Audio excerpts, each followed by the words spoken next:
Feel better now. I do. Already. You have, like, there's definitely a power and a presence. Let's do it again. Go, girl. Look at this. Yes. And the truth is, he has willed this. He's only 5'3", but he has done this in his I lifetime. was 5'2" in high school. My sophomore year in high school, I really was. I See, grew you had 10 a inches in a growth year. spurt. I tell people that's personal growth, There's right? still hope. When Tony Robbins speaks, people do listen, and when they come out to hear him, it's part seminar, part rock show.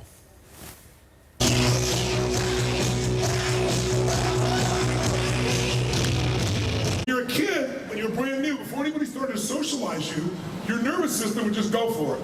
Kids will do anything. You've seen kids celebrate eating the rock. You say, honey, do you need something? Would you like to do that? Because what she's really wanting you to do is to connect with her. Like my thing is, oh, I'm too young. When actually, youth is power, youth is energy.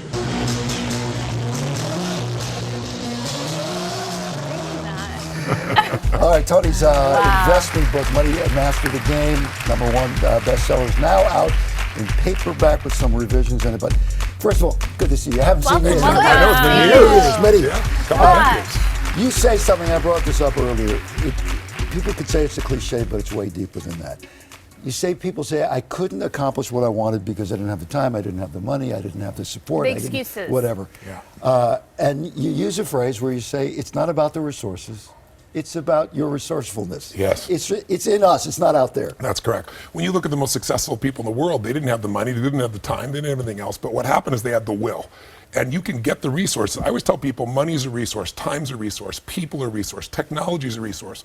But whether you get the resources or not is whether you're resourceful. If you're creative enough, you can find the answer. If you're determined enough, you can get the money.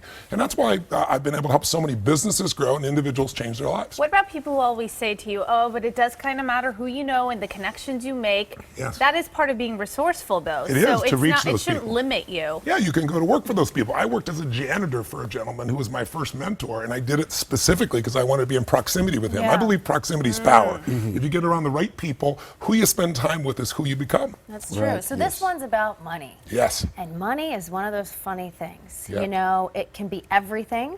It can make people sick. It Yeah. makes people think that they're accomplished sometimes when they're not. I mean, Yeah. it is so many things. Money is just a reflection. You know, people are afraid that money's going to change people. It makes you more of who you are. If you're mean, you got more to be mean with. If you're giving, you be more to giving That's an with. interesting way to look at it. It's really true. I Yeah. fed 102 million people last year because I was fed when I was 11. I've been feeding people my whole life, 42 million people. But I thought, what if I could feed as many people in a year as I've done in my whole life? And I did it by donating $5 million from this book that I was advanced. Wow. And then in addition to that, I added another check. I'm doing it again this year. I'm going to feed 1 billion people.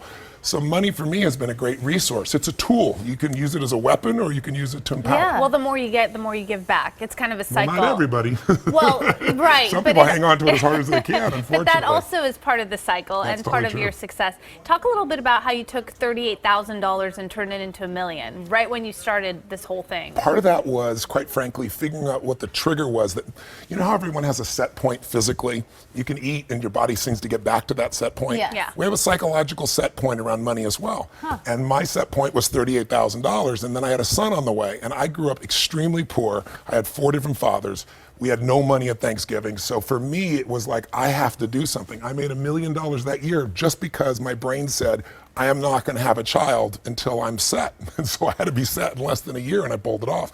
Then after you do that, you start getting insights about how to change. But this book, I went out and interviewed. It was the result of 2008. When I saw all these people losing half their future, losing their homes, it wasn't a statistic to me. So I said, I have a unique gift. I have access. I've been coaching a man named Paul Tudor Jones. He's one of the top 10 financial traders in the history of the world for 22 years, every day. He's not lost money in 22 years. There's no one in the world can say that. So I said, if I took Paul and Warren Buffett and Carl Icahn, and I interviewed all of them and then simplified it so that someone could really take 7 steps and go from where they are to where they want to be, whether they're a baby boomer who thinks they don't have enough time or maybe a millennial that's gotten out of college with all this college debt, showing them exactly how to do it that's real. You talk about proximity, and you have had contact with some of the top people in the world. Yes.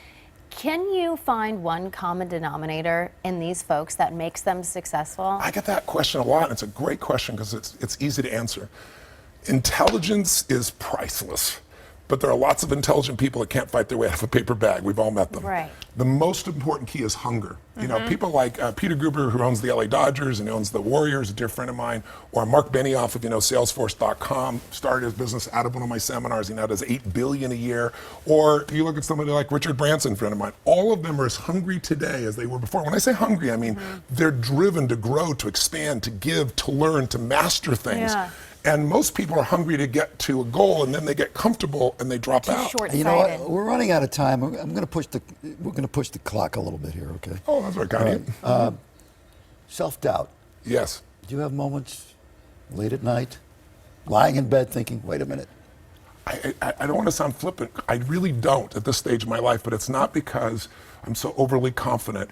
It's when you've done something for 38 years. You know, knock on wood, I've not lost one suicide out of thousands. We make You films get calls. Let's clarify this. Yeah. You'll get calls from a parent Yeah. saying, my child wants to commit suicide. Yeah. What do you do then? Wow. Well, you have to understand, whatever people do, they have a reason. And if someone wants to kill themselves, they believe that dying is less painful than living. All I have to do is shift that belief in their gut, not in their head, and the whole game changes. But how do you do that? Well, it's different with every person. I actually have a documentary. It airs tonight at the documentary in Palm Springs, the American Doc Festival. It was in South by Southwest. It's going to be on Netflix in July. And it's a 6-day seminar I do with 2,500 people from 75 countries with 4 languages translated simultaneously, day and night.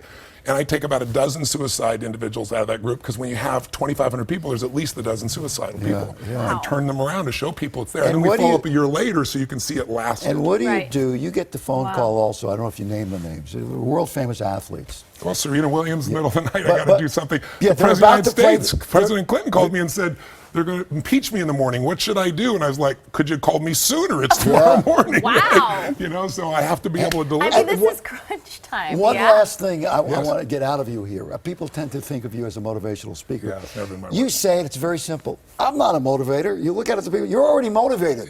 You're If, here. if you're turning to me, you're motivated. So what do you That's not the call point. Well, also, if you're overweight, you're motivated to eat. It's like, I need to show you, I got to show you what your motivation is and show you to change Well, it. so I'm then- really a strategist. I show people what to do to go from where they are to where they want to be.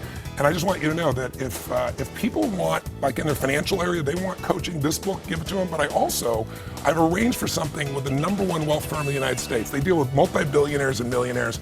I got them to be willing to do a free study for someone, they call it a second opinion. And if you go to creativeplanning.net, the #1 firm by Barron's 3 years in a row, no one's done that. I'm now partners with them. And they'll do a second opinion. They'll build a financial plan for you, and then you can implement it yourself, or you can become All a right, client Tony, if you prefer. advice, Sold. advice from me to you. Thank you. Work on your energy. Money Master the Game is out now. All proceeds are donated to Feeding America. Thank you, Tony Robbins, for being with us. We'll be right back.